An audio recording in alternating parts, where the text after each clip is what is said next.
Hi, my name is Salima and this is my teammate Shrey. We worked at Mind on the project Andrews 4.0 alongside with our tutor Alexandre Givin.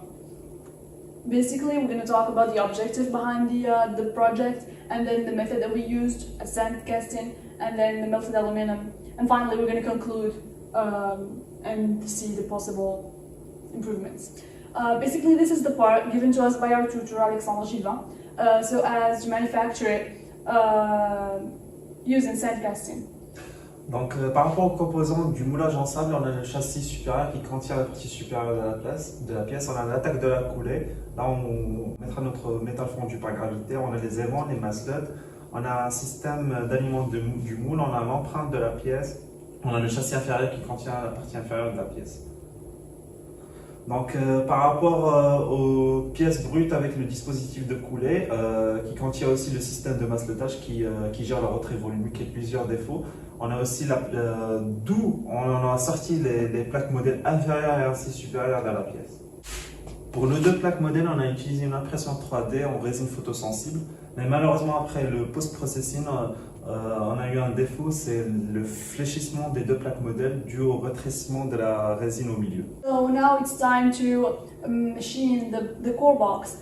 This is the CID of the part of the core box, and then we used computer-aided manufacturing to do the surfacing, drilling, and then milling of the core box.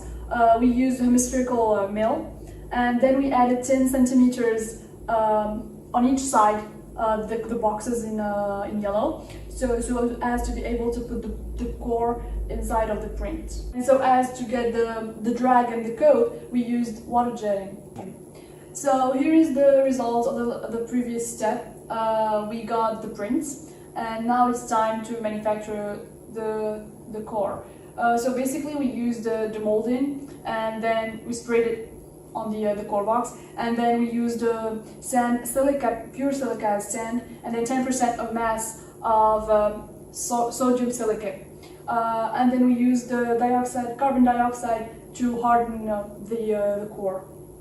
Donc après avoir chauffé notre four à 760 degrés, on fend notre aluminium, puis on commence par le couler par gravité. Et après refroidissement, on détruit notre moule afin d'obtenir notre pièce brute. Avant d'avoir coulé notre métal fondu, on a procédé à faire une simulation de coulée sur un logiciel qui s'appelle Altair Inspirecast, où on a obtenu comme quoi on aurait des porosités à la sortie des masselots, ce qui matche vraiment avec ce qu'on a trouvé dans le tomographe. Puis par projection des rayons X, on a pu obtenir qu'il y a plus de volume de porosité qui sont à la sortie des masselots, qui sont entourés dans un cercle rouge. So to conclude, during our project we encountered different problems, such as the bending of the pattern plate. So we proposed as a solution to 3D print the pattern, but with no plates, and then machine the plates and then assemble the two parts. Then, so as to decrease the percentage of the pores in the parts, we propose to use different dimensions for the risers. For example, use another height, and the height of the riser has to be longer than the height of the part.